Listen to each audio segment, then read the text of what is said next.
Hello, friends. Welcome back to the Caderna Podcast. I'm your host, Brian Caderna. On today's show, I'll be speaking with Gregg Stebben.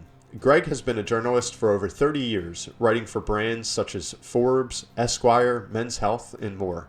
He has conducted over 15,000 interviews with newsmakers and politicians that include President Donald Trump, Bill Clinton, George H.W. Bush, and former Soviet President Mikhail Gorbachev. I might add he also gave a great interview a couple years ago with yours truly. Gregg is the author of over 20 books, which include such hits as White House Confidential and Internet Privacy for Dummies.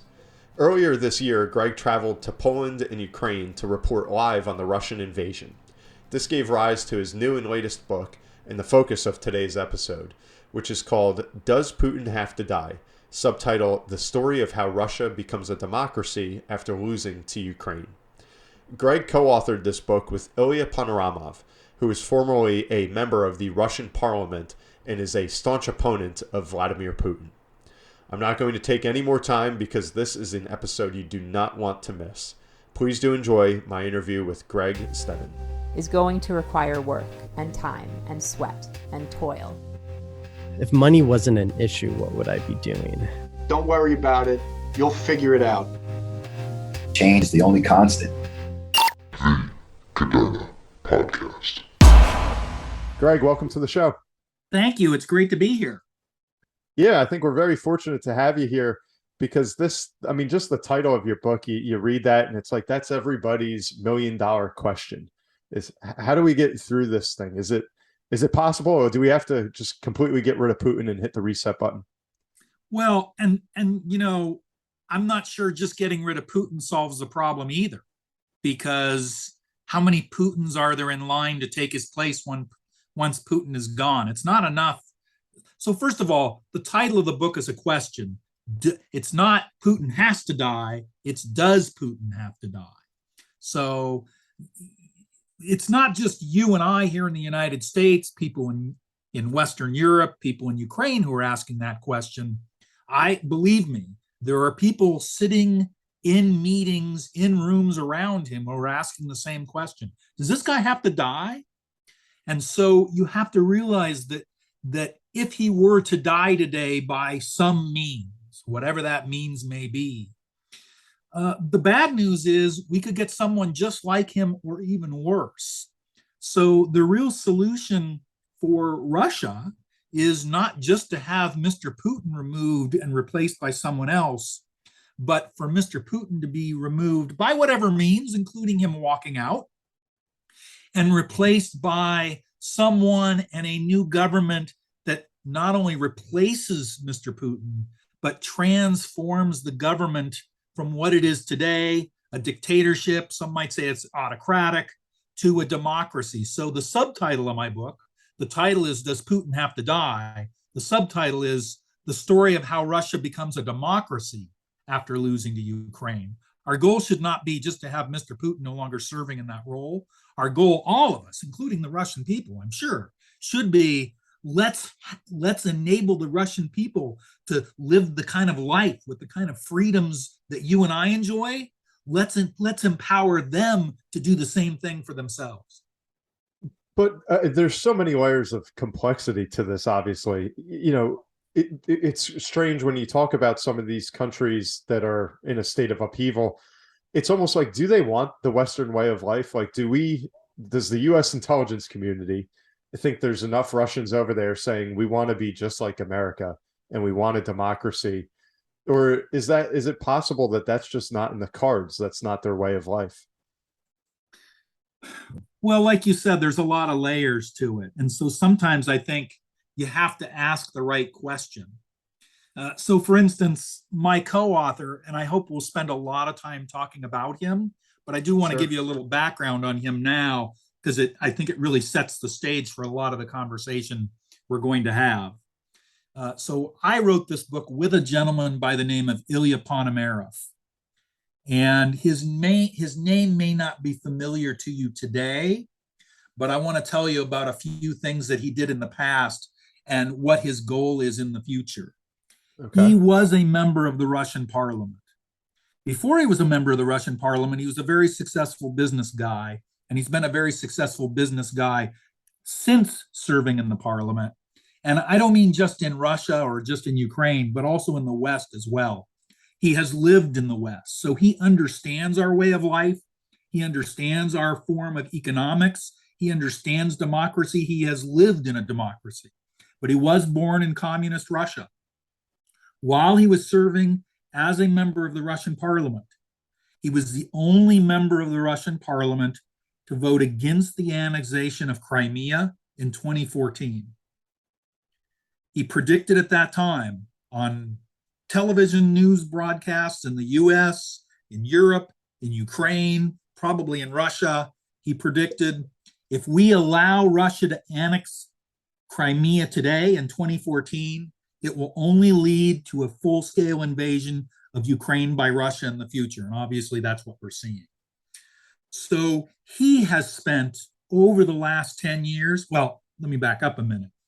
After he cast that vote, the only vote against the annexation of Crimea, after he predicted that it would lead to a full-scale invasion, it earned him some prizes from Vladimir Putin.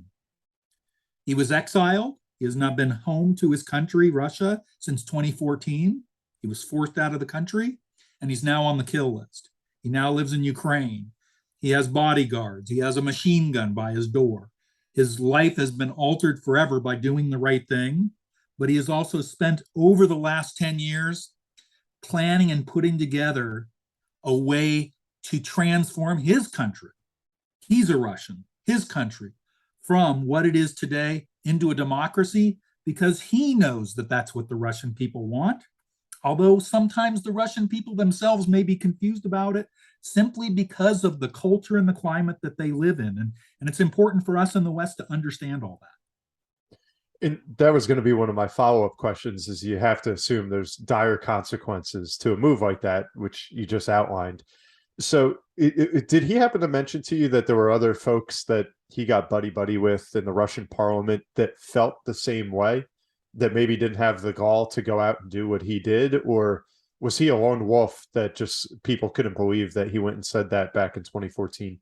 Brian, you have no idea how brilliant a question that is. And I'll tell you why. I'm not being facetious when I say that.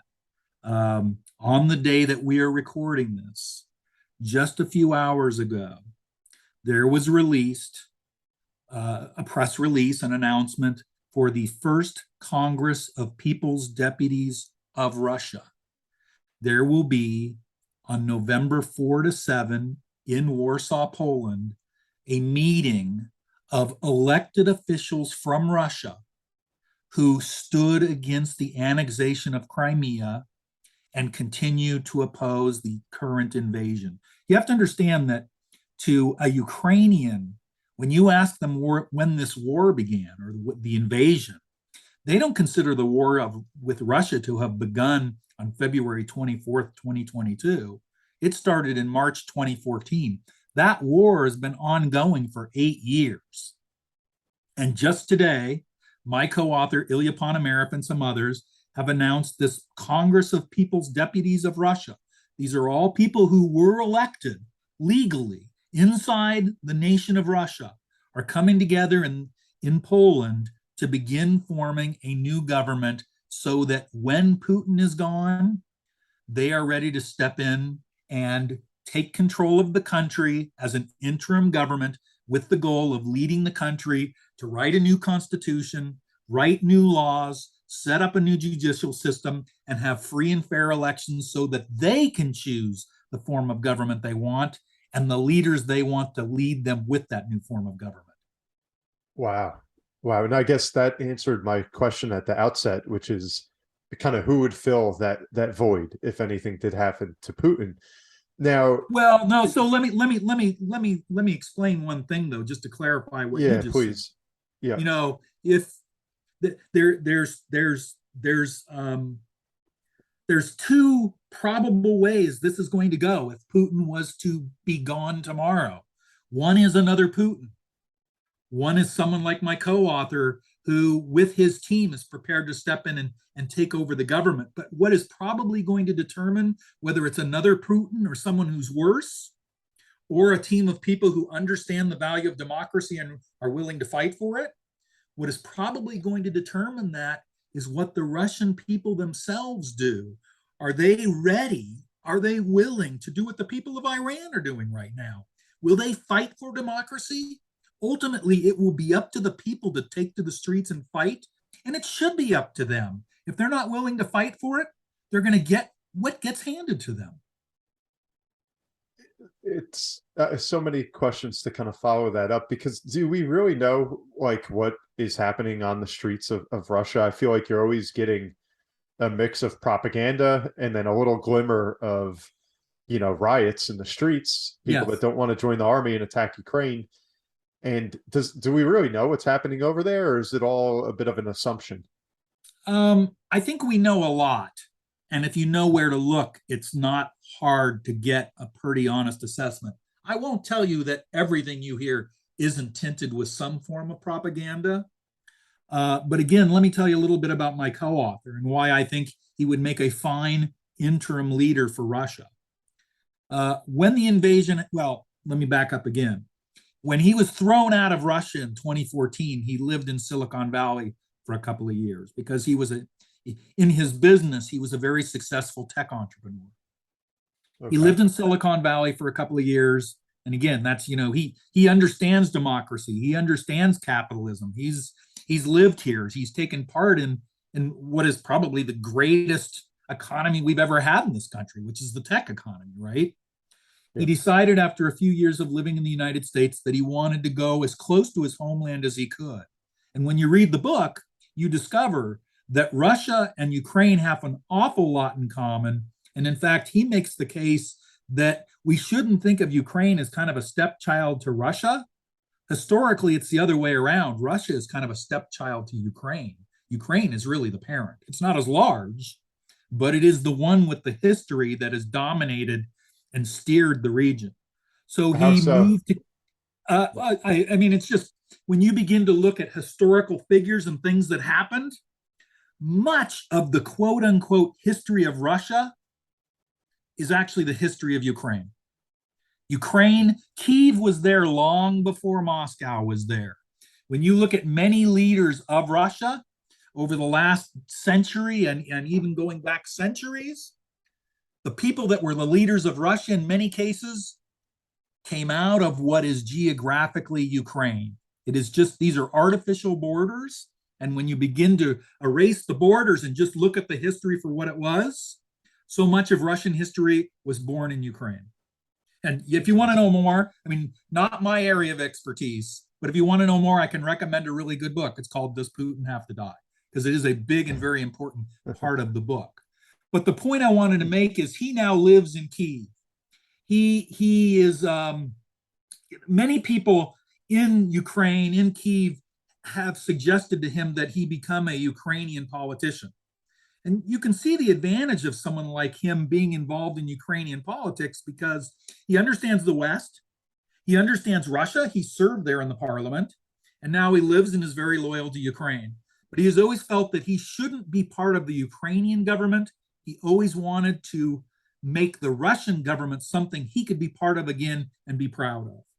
So he lives in Kyiv, Russia invades, and he joined the territorial defense that day. He was standing on a street corner with a machine gun, and he got a call from the former prime minister asking him to come to a meeting. And there in that meeting, because again, he's very well known to everyone in the in the Zelensky cabinet, all the way up to the president. I mean, he's kind of like an unofficial cabinet member. He proposed to whoever was at that meeting, I don't remember the details. He said, you know what? We need to address exactly the question you brought up, Brian, which is, how are Russians going to know what's really happening in their country after this invasion? So he started an online TV network in 3 days that began broadcasting from a professional studio from initially in Kyiv, and now with reporters all over Russia as well, news in Russian to Russians via YouTube. So Russians do have access to information that is much more accurate than what they're going to hear from their own media, because their own media, we know, is created for the sole purpose of distributing propaganda. But it's through channels like Ilya's, and frankly, through channels like Twitter, that we as Westerners can get the most accurate information, because there are people who are reporting back, and they're reporting highly valuable and highly accurate information. You just have to be willing to look for it. I thought that the Russian government censored a lot of this in what the access that just the people had to YouTube, to social media, and so on. Well, have you ever heard of VPN? Like vaguely familiar. It's okay. There are ways around. There's and roundabouts. And they have a very large audience in Russia of people that are watching their broadcasts because they're using VPN or other hacks to be able to do it. Is it dangerous to watch? Absolutely. I mean, you're talking about a country where if you call the special operation a war, you could go to prison. It's just crazy. And now, so Ilya has started, or is a part of, I guess, this council. Do you know roughly how many people make that up that are now in Ukraine, or going to be in Poland? You mean the first Congress of People's Deputies of Russia? Correct. Yeah. I know that as of today, 52 Russian politicians will be joining this Congress in Poland in a few weeks. And I'm sure this is like a 3-day. That was exactly a 3-day summit. Exactly. And I mean, do you have any idea the support for that from the international community to Ukraine to even kind of behind the walls in Russia? Is it just 52 people getting together talking kind of hypothetical goals that they have, or is there legs to this thing where they really could come in and actually form a new government one day? Well, I think there's really two questions in what you just asked. So let's separate them. I mean, the first thing is they are going to come together and begin to form a new government. I mean, that is what they're going to do. So, and I'm sure there will be many more than 52 people by the time this was literally just announced a few hours ago. So I'm sure there will be many more participants. To your larger question of is there support, I think what we're going to find is that the support for this is overwhelming. Because I think if you look at how the world is rallied behind Ukraine, everyone's asking, look, there's two questions everyone's asking. Does Putin have to die? And after he's gone, now what? This is the now what part. This is way more important than whether Putin lives or dies. Does he walk out? Does he fly out? Does he leave in a box? That's not really important. The truth is the future of Russia is what really matters. And it really doesn't just matter for the Russians. It matters obviously for the Ukrainians, but it matters for you and me and everyone else in the world too, because the amount of turmoil that this war has created, we don't want to see this repeated again. And it started in 2014 and it's being repeated 8 years later. And if it doesn't get handled, it's just going to happen again and again and again.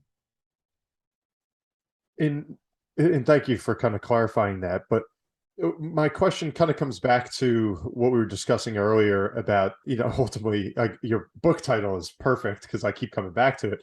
Does Putin have to die? If he goes, do we know, is there a number two? Is there a clone of Putin that would step right in? Or is this a situation where if he did die, that, it's kind of up for grabs? Like, what do we have any kind of idea of what the support system is actually behind Putin? If he was to go tomorrow? Yeah, it's a really great question. And it's actually something we talk about in the book. And really, when I say we talk about it in the book, it's Ilya's book. I helped him. But I remember very clearly working on this part of the book with him because I was asking the same kinds of questions. And let me explain to you what he explained to me. And when you hear it, I think you're going to agree it makes perfect sense. One of the problems with an autocratic leader like Putin is he never wants anyone strong around him. They're a threat. So if you're around him and you're strong, if you have your own will, if you're voicing your own opinion, you fall out of a window. Is that phrase familiar to you recently? Yeah. Lots of people falling out of windows lately that have some relationship to the Russian business community or to Putin himself. He doesn't want strong people around him. And so, if you're that kind of leader, do you have a succession plan? No, because you're never leaving. So, to some degree, it is up in the air. There's lots of people who, in their minds, are preparing to take over when he's gone. But there's even another layer to that, because you might think the title, Does Putin Have to Die, means someone in Ukraine is going to take him out, or someone from some other country away from Russia is going to take him out. But the truth is, if he dies, it's probably going to be by the hands of someone who's very close to him. And maybe it's going to be that they take him out so that they can replace him. But now I want you to put on your hat that you wore while you were wearing The Sopranos and think about this as like Tony Soprano's world. There's a lot of people that want him dead right there in his inner circle because they're afraid of what he knows and they could reveal about them. If he announces he's leaving tomorrow and he's got plenty of money, he could leave and have a wonderful life somewhere and all the security he needed. But what happens if he leaves and talks, and I've built my entire life, my success in business, all my wealth, and all my power based on the horrible deeds that he's done, and he knows all the horrible deeds I did to keep that wealth and power. And what happens if he talks? The only way I can protect myself is to kill him. That's interesting, because I know a lot of what a lot of speculation was about when America started to really crack down the economic sanctions on Russia and on Putin. A lot of people said, oh, wait until you see the oligarchs that have been profiting, these ill-begotten gains of billions of dollars.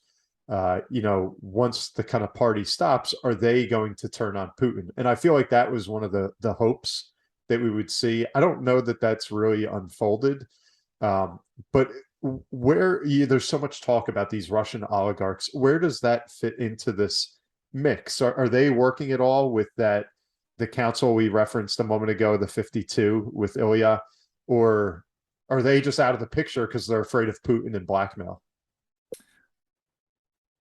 Well, I'm going to speculate a little bit here. Before I do, I just want to share an amazing line Ilya said to me the first time I asked him how I thought this war would end. This is a line I repeat it all the time because I think it's brilliant, and it sounds like it's out of a Russian novel by Dostoevsky.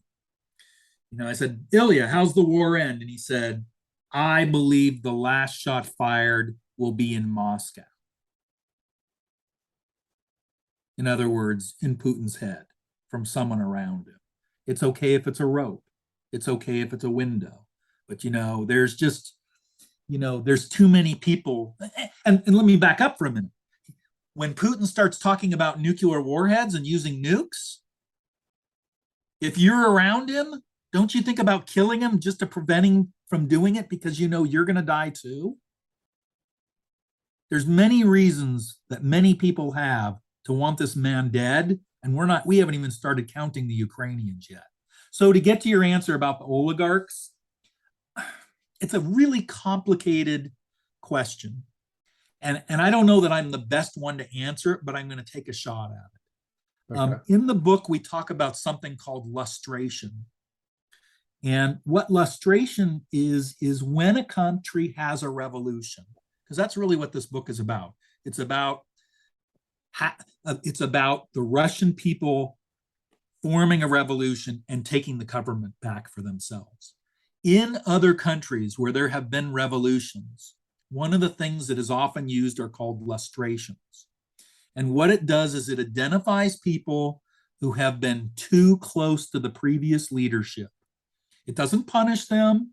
It's not a witch hunt. It just says, you can live your life, but you cannot be part of this government. Now, if you committed crimes against humanity or war crimes or other types of crimes that cannot go unpunished, they will be punished. But if you were in just some way part of the government or part of the administration and you were just doing your job, you're not going to be punished for that, but you're never going to be able to be part of the government again.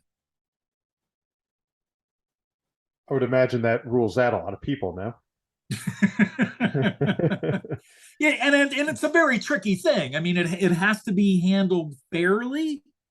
It's not going to be perfect. I mean, some people are going to get away with some things, and probably some people are going to, get caught in a net where maybe they shouldn't have been prevented from being part of the government. But overall, this is a system that has worked in other countries where there has been a revolution. And Ilya believes this will be a very important part of the revolution in Russia as well. Because here's the trap. Go back to the beginning of the invasion.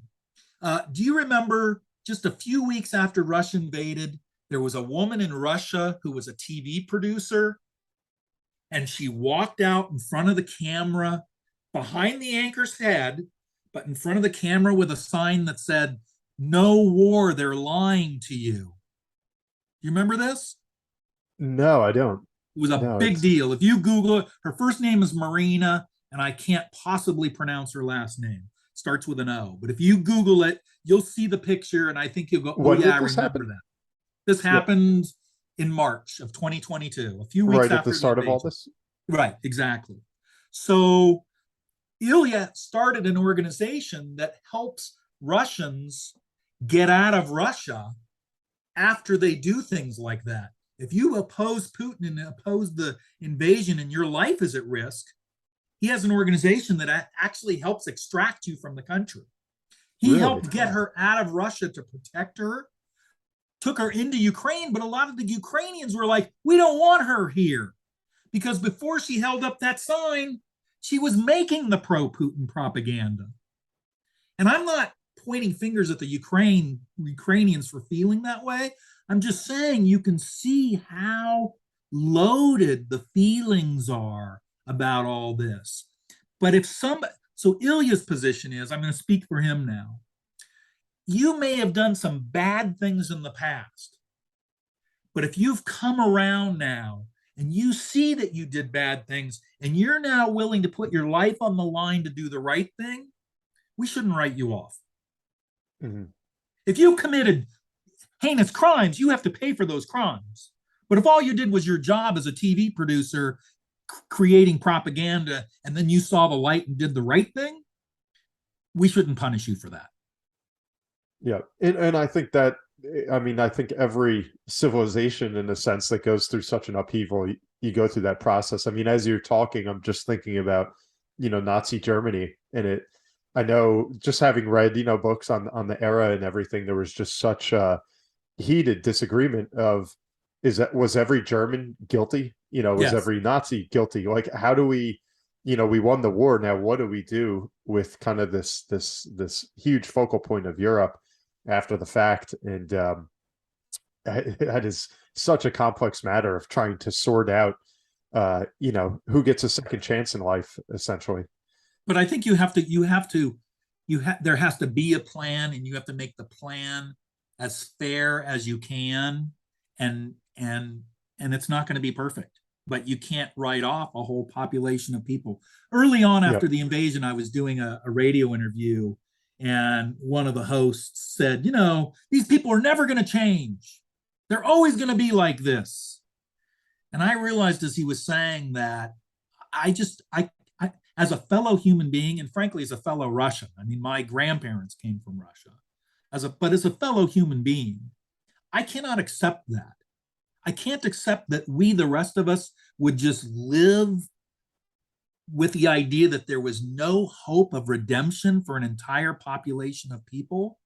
And while I don't agree with many of the things that the people of Russia are doing today, just your average citizen, I also can look at the world they live in and understand why they do the things they do. But I think given a chance, and I'll illustrate this in a minute, but I think given a chance, most people in Russia, if they could find a way to clear their head of the brainwashing, would realize what they had been doing was wrong, what they had been told was wrong, and that frankly, you and I and everybody listening to us are blessed with something better, and wouldn't they rather have that? Without And a let me doubt. and Yeah, let me I mean, illustrate that in a very real world way. If you do a little research, I mean, it won't be hard.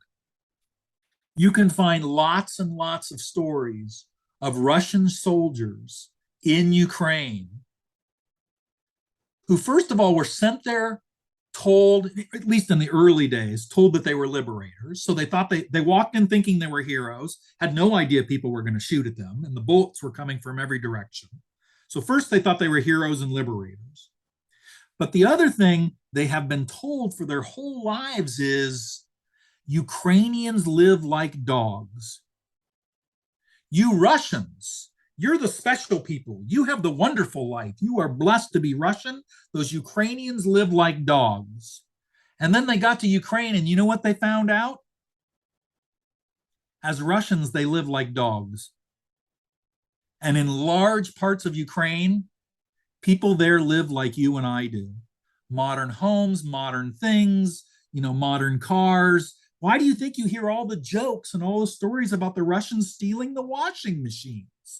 Because they don't have washing machines in Russia. Otherwise, you wouldn't steal them. So imagine you've been brainwashed your whole life about these dirty mongrel people. Yeah.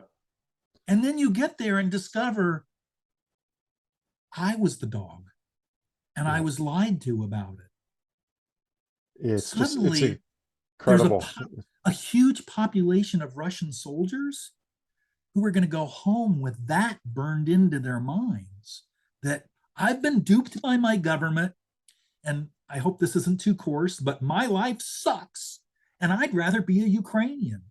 That's not good news for Vladimir Putin. Isn't that part of the recipe for a successful revolution? Yeah, and I mean that's why their playbook is all about suppression and censorship. Right. Is if they don't know anything else, how can they know what else there is? And if I could, I want to kind of jump, Greg, to the $1 million question here, which I know is on everybody's mind. Is not only how does this end, but does Ukraine win, or does Russia lose? Is maybe the better way to frame that question. And if I could just kind of throw in a follow-up to that, does this just evolve into a proxy war where Ukraine is nothing more than a space of land that America's throwing money and weapons into, that Europe's throwing monies and weapons into, that Iran is shipping their drones to? Can you kind of crystal ball tell us a little of how maybe you see this playing out? Well, and what I'm about to say is just my opinion. Okay. First of all, and let me give you a little background on me, because I think that's important. Sure. When I went to Ukraine, really, I went to Poland and made a couple of incursions into Ukraine. So just to be accurate about it, I was never in danger. I want to be clear about that. Sure. I didn't have a background in geopolitics. This just got to my sense of right and wrong. So I don't in any way want to pretend to be the kind of expert you would normally ask that question of. But I do have the experiences I have now. I saw what I saw. I've spoken to a lot of people. And so I do have an opinion. I just want my opinion to be, the disclaimer that it deserves attached to my opinion. All right. I think you probably know more than the rest of us that just are watching news. And it's still just my opinion. But so first of all, again, not being an expert at geopolitics, I don't think this is a proxy war, and I don't think it's ever going to be a proxy war. I think it's very different than a proxy war, because we're not propping up a country. That's Ukraine. At the beginning of this, I thought, oh, those poor Ukrainians, how are they going to survive? Well, you know what? If you don't realize those poor Ukrainians are not poor at all, and they're going to kick ass and survive no matter what, then you haven't been paying attention.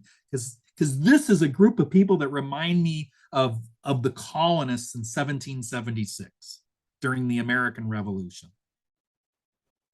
That's how hard they're fighting and how resourceful they are. Now, they're fighting an enemy that's so much larger and so much better equipped that, of course, they need support from the rest of the world.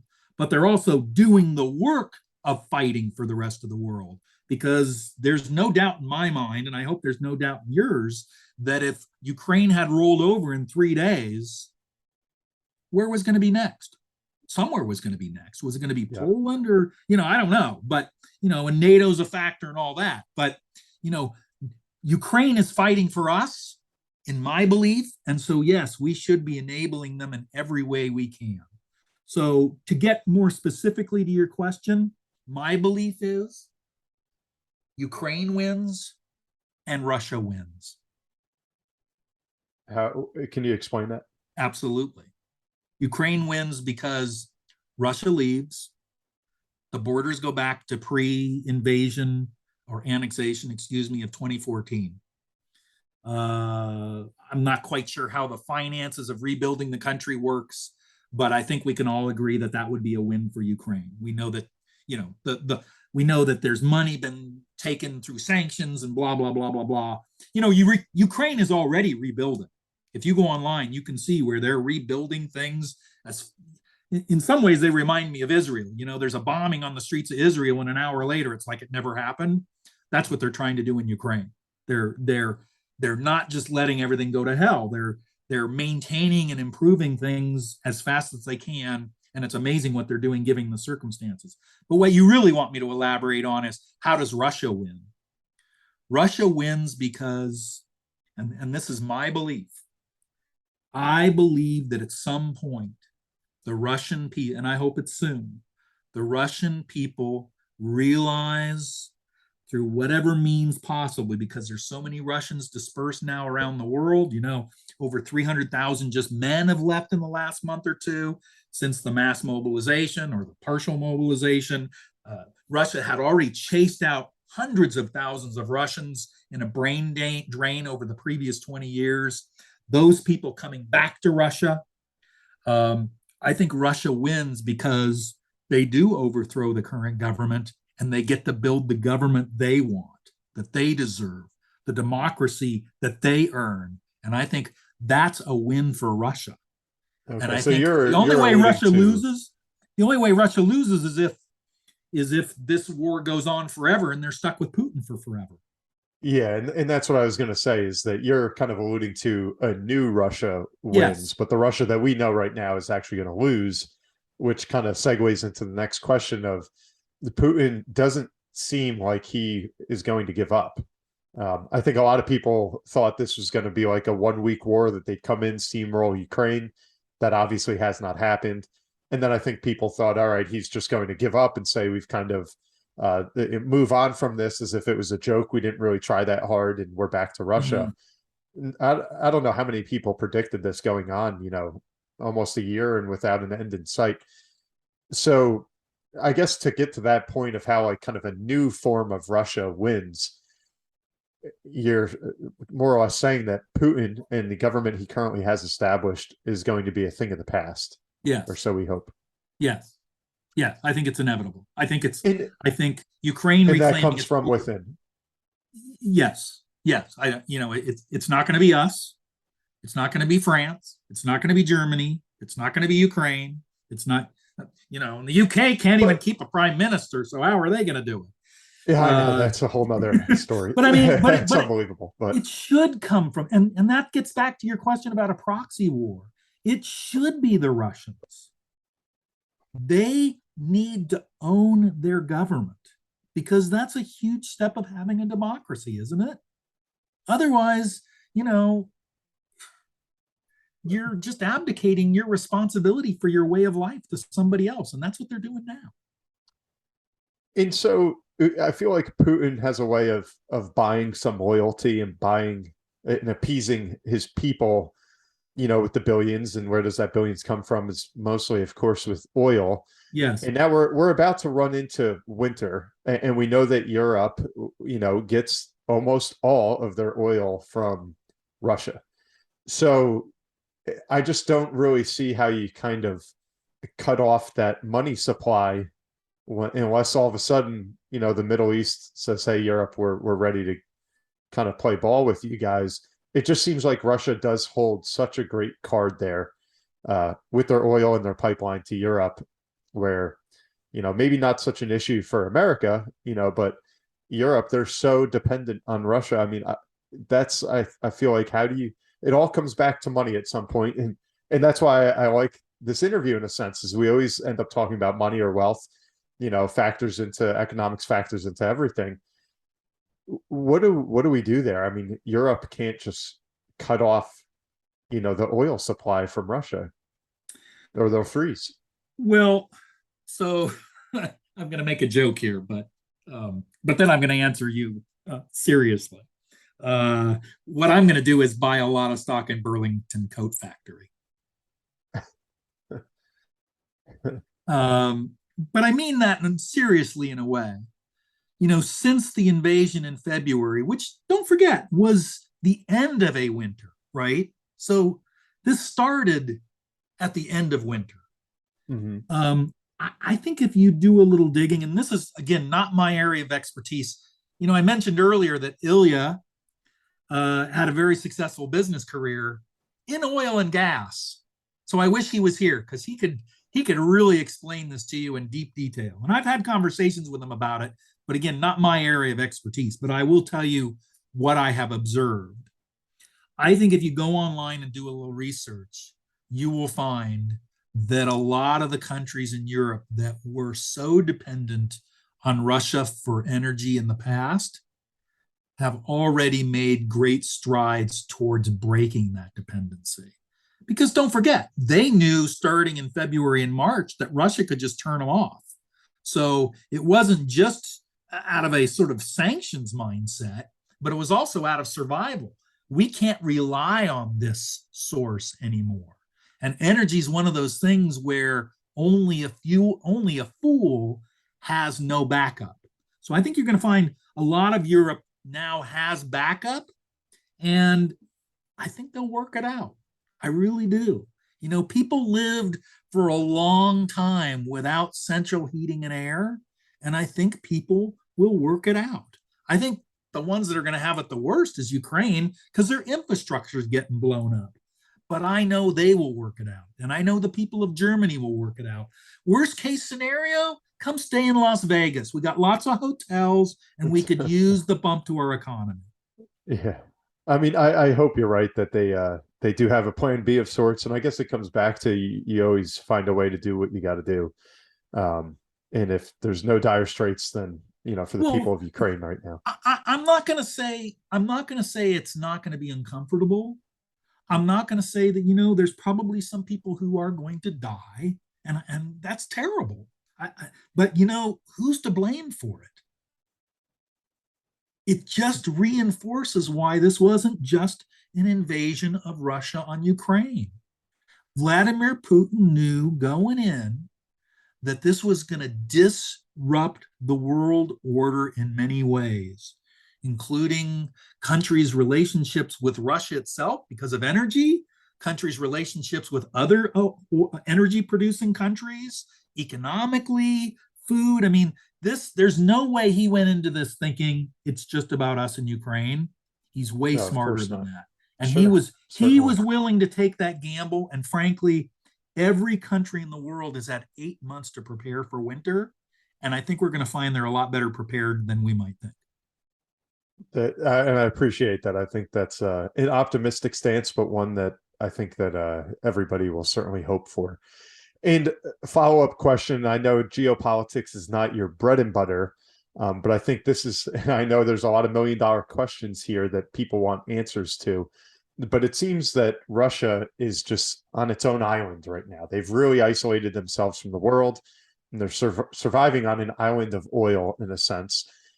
And I think if you talk with anybody that's kind of in the know, it seems that the big wild card here of how far the US and the Western world is willing to kind of step in these affairs is China. That China is this huge X factor of that's the bear we don't want to poke. And if by poking Russia, are we affecting China? Would you comment at all on, how much does China care about Russia and Ukraine? And are they just kind of over there doing their own thing as somewhat of isolationists and just kind of enjoying what everybody else is having to deal with, where, we take a step back, maybe they take a step forward in a sense? Let me lay some groundwork for what I'm about to say. Okay. So every Thursday at 11 o'clock, oops, I take that back. We just changed the time. Every day starting Monday at 4 o'clock Eastern, I will do a 5 to 10 minute interview with Ilya on a platform called Beams. It's BEAMZ. So if you go to Beams, BEAMZ.live/stop Putin, you can sign up. It's free. You can join us and it's interactive. You can ask questions. I'm going to interview him every day at 4 o'clock Eastern. You know, what happened today? What do you think is going to happen tomorrow? And then the next day, we're going to do the same thing. So you can join Ilya and I. You can check him out. You can listen to him. You can ask him questions. You can size him up the same way I did when I first met him. On Wednesdays at 11 o'clock Eastern, 11 a.m. in the morning, every Wednesday, I'm on the same platform, excuse me, doing a show called Tyranny Today. So the URL for that is beams, BEAMZ.live/tyranny every Wednesday. And I interview a guy named Thomas Nadrowski. He's had a fascinating history professionally and personally. He was born in communist Poland. He's traveled to almost every country in the world. In his career, he's been someone who assesses risk.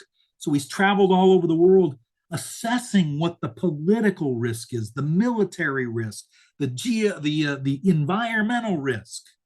He also has close personal family ties to Taiwan. He knows China intimately. This guy is like a Harvard professor with a sense of humor. And I talk to him every week, every Wednesday at 11 a.m. And why I'm bringing that up is the day the invasion of Ukraine happened. Because remember, everybody said it's not going to happen. It's just a bluff. The day it happened, I called him, he's a friend of mine, and I said, is China going to invade Taiwan tomorrow? Because if you wanted to disrupt the world, imagine that Putin or Russia and China were in cahoots and they were going to do this together. That was my big fear. Exactly. Now we haven't seen the invasion of Taiwan yet. We heard in the 20th, the People's Congress, was it last week or just this week? You know, they're moving up their timetable on when they're going to take control of Taiwan, or so they say. But I think, to answer your question, I think China has an incredible interest in what's happening in Ukraine, because I think I think Mr. Putin and I think Russia and China got together, these two guys, and China's more powerful. So he said, you go first. Let's see how it works out.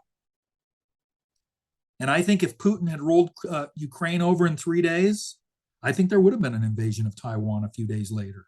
Really? I think China's watching this, is probably stunned and terrified by the reaction of the world in support of Ukraine. And I think it's just another reason why we have to keep supporting Ukraine, because it's not just about Ukraine. I think Ukraine deserves every bit of support we give them, but I also think it's not just about them. If we waver, it says to China, you're next. Come on in. Exactly. And I think, what a lot of folks or experts will point to is, we spent 20 years in Afghanistan. We walked out of Afghanistan, and 2 weeks later, the Taliban was in total control, and it was just, mayhem.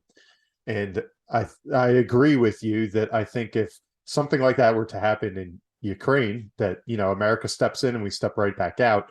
And if they were to roll over, it's kind of like Afghanistan gave Russia the green light, and then Russia and Ukraine gave China the green light, and it's kind of that domino effect. So yes. It's there's a lot to think about. There's a lot to the way that you framed it today. I think there's a lot to be excited about, about what Ilya's doing, and about some of the, possibly a new world order for the better. And then in other ways, I mean, it's almost it's overwhelming. It can be a little bit frightening at times.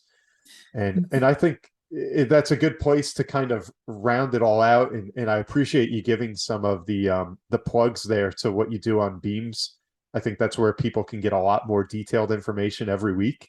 But is there anything, Gregg, that maybe you wanted to kind of leave with our listeners based on all the research and your time with Ilya? I want to, yeah, I want to add one more thing, and I think it's really important. Yeah, please do. This week, look, early voting in my state started today. Not every state has early voting, but every state has voting. I think it's of utmost importance for people this year in particular, given the state of the world and geopolitics, to really understand the exact positions of the people they support and who they're about to vote for. I'm sure there's some people listening to us right now who don't think we should send another dime to Ukraine. I respect your right to have an opinion. I'm not going to, I might argue with you, but you have your right to your opinion. I would never want to take that away from you. In fact, I'm fighting to give Russians the same right? But here's the point I want to make. We've heard just this week, there is some movement within the Republican side of Congress that if they take over the House, the support for Ukraine will be impacted. It will be reduced. That is what we're hearing right now as early voting begins. If you're a Republican and you support those people, give them your support. If you support Ukraine and you want to make sure that doesn't happen and that we remain a steadfast partner and ally, you've got to make sure you're voting for the right people too. So my message here, I'm not going to tell you who to vote for. You vote for who you think is best, but I am asking people to please, please, please vote, and be sure that when you vote, the people you're voting for are going to support the things that are most important to you. I can tell you that in 2022, there's no issue that's more important to me than what happens in Ukraine, because I think it's a global issue. And so that's what yes, I'm concerned about the economy. Yes, I'm concerned about lots of other things. But I think if things go wrong in Ukraine, a lot of other things are going to get much, much worse. So I'm going to make sure that I do not vote for anyone who isn't willing to continue to support Ukraine while it fights this fight that I think represents all of us. Got it. I think that was very well said. And I know a lot of people, they struggle with voting because either A, they're lazy, or B, it's confusing because, as you alluded to, there may be an issue where a politician supports and speaks on your behalf, and you're right in line with them. And then, of course, there's a million issues out there that they have to speak on, and you might disagree with others. And certainly difficult to find that one politician that lines up with all of your values. But you're exactly right. I think you have to pick the ones that are the most important, and international security and diplomacy right now is certainly at the forefront. So. Yeah. And, the irony is, there's a lot of turmoil in this country too. I think, whether you're on the right or the left, I think we can agree on that, right? So it is ironic to me. I think it's ironic to me that while those kinds of discussions and battles and arguments are happening in the US, we're also talking about a country like Russia fighting to become a democracy. When you vote, what you're fighting for is your right to have the country you want to live in. Don't give up your right. And yeah, nobody said it's easy. It shouldn't be easy. It should be hard. If we want Russian people to take to the streets and maybe get arrested, maybe get shot, maybe getting beaten, couldn't you take an hour to sit down in front of the internet and figure out who to vote for and then go vote, damn it? Exactly. And Gregg, I really appreciate your time today. And I'm not just blowing smoke. I think there's a lot of talk about, there's fake news and there's poor journalism out there that has its own motive and agenda. I really do think that you bring to journalism what we want to see out of a journalist, which is getting good things done in the world. So I really appreciate the time today and so much of your insight on such an important topic. Well, it's my pleasure to be here. Thank you for inviting me, Brian. Certainly. Well, everyone, thank you again for tuning in to the Kuderna podcast. I'm your host, Brian Kuderna. Today, we had the pleasure of speaking with Gregg Stebben. And again, his new book that is out is Does Putin Have to Die? The subtitle, The Story of How Russia Becomes a Democracy After Losing to Ukraine. Please keep on tuning in, leave a review wherever you are. And Gregg, thanks again for being on the show. My pleasure, Brian. Thank you again. All righty. We'll see you next time, everybody.